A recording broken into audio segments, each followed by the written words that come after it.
Atención emprendedor, potencia tu negocio con préstamos con garantía hipotecaria de rebajatucuentas.com y págalo hasta en 10 años.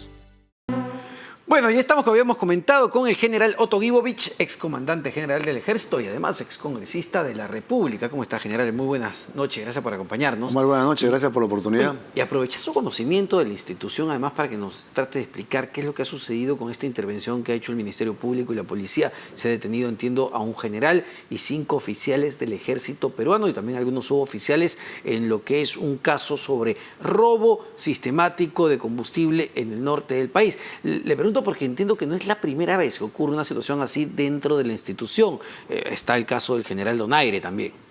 Fíjate, entiendo que este es un caso derivado del proceso de elecciones. Y dicho sea, hay que condenar cualquier hecho de corrupción, ¿no? Venga de donde venga, sea quien sea el protagonista, hay que condenarlo y con firmeza. Que creo que la corrupción se expande como si fuese un virus a nivel nacional y me apena que sea en nuestro ejército, ¿no? Pero si la Fiscalía tiene elementos de convicción claros y categóricos y dictamina prisión preliminar, está bien, caiga quien caiga. Pero te comento también que en el ejército, en Tacna, en Arequipa, en Piura, Iquitos, tú tienes procesos a diario, semanales, mensuales, puedes tener 100, o sea, en el ejército pueden haber miles de procesos en un mes o en un año. Y entonces un caso como esto yo lo veo como un caso lamentable pero aislado. No es un caso que, digamos, abarca a la institución o compromete a la institución. Hay un 99% de oficiales, suboficiales y tropas que se comportan muy bien. Puede haber un 1% que falle y lamentablemente esa falla afecta a todo el conjunto. Pero la institucionalidad está a salvo. Yo conozco el ejército y sé cómo se comporta la inmensa mayoría, el 99.9%. Alguien puede fallar, que pague las consecuencias. Y hay que combatir firmemente la corrupción, ¿no? Claro, pero los sistemas de control están funcionando adecuadamente dentro del ejército. Fíjate, es lo que pasa en la sociedad. Lamentablemente, como dicen los americanos, trash in, trash out, ¿no? O sea, en todas las instituciones, en las municipalidades distritales, provinciales, gobiernos regionales, hay la OSI, ¿no? La SOSI. Aquí también.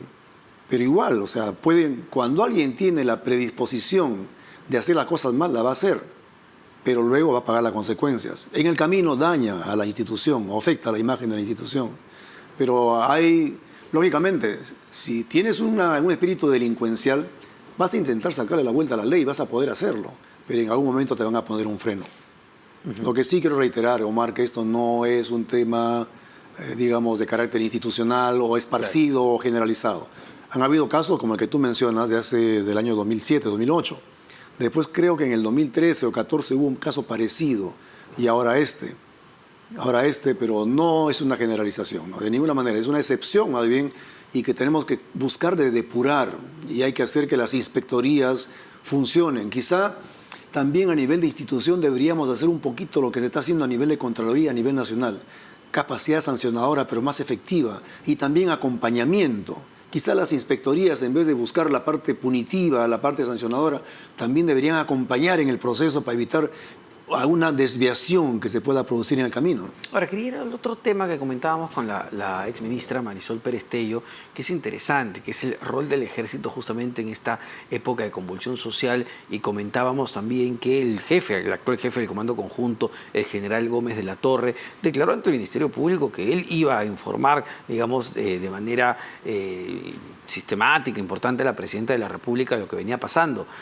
Pero, claro, uno se pregunta, ¿cuál era el rol del ejército durante la convulsión social? Si fue una decisión correcta enviarlos a proteger determinadas zonas claves como el aeropuerto, si debió ser la policía, si estuvieron preparados, si tenían la inteligencia adecuada, si tenían el presupuesto adecuado, si se está queriendo romper la pita por el lado más débil.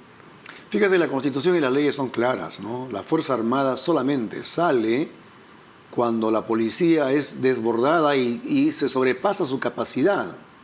Y entonces eso tiene que hacerse con un decreto supremo. Por lo tanto, obedece a una decisión política. Y el decreto supremo implica una responsabilidad política también. Si yo tomo la decisión política de que salga el ejército, tengo que asumir las responsabilidades. Claro. ¿No? Por eso hablamos del comando. El comando, ha habido una discusión, sí. Yo tengo mando, pero no tengo... El comando no es otra cosa que el mando compartido, ¿no? En cadena de mando. Y entonces, creo que te mencionaba fuera de la entrevista, que durante el periodo de Castillo se ha asignado el presupuesto más bajo de la época republicana al ejército, a las Fuerzas Armadas, y entre ellos al ejército. Presupuesto cero en inteligencia, cero en las 3 instituciones armadas.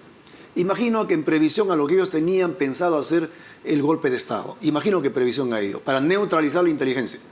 Entonces, efectivamente, como tú mencionaste en la pregunta, en muchos casos posiblemente las tropas han salido con cero de información, con cero de inteligencia. ¿Y eso responsabilidad de quién es?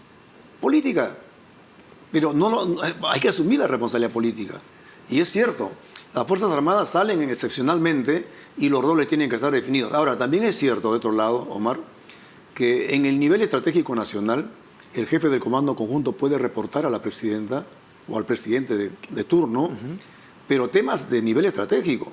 Los temas tácticos, las escaramuzas que se pueden dar en un lugar determinado, claro, en el nivel del capitán o del teniente o del comandante, son temas que tú no los puedes reportar al presidente porque suceden muy rápidamente.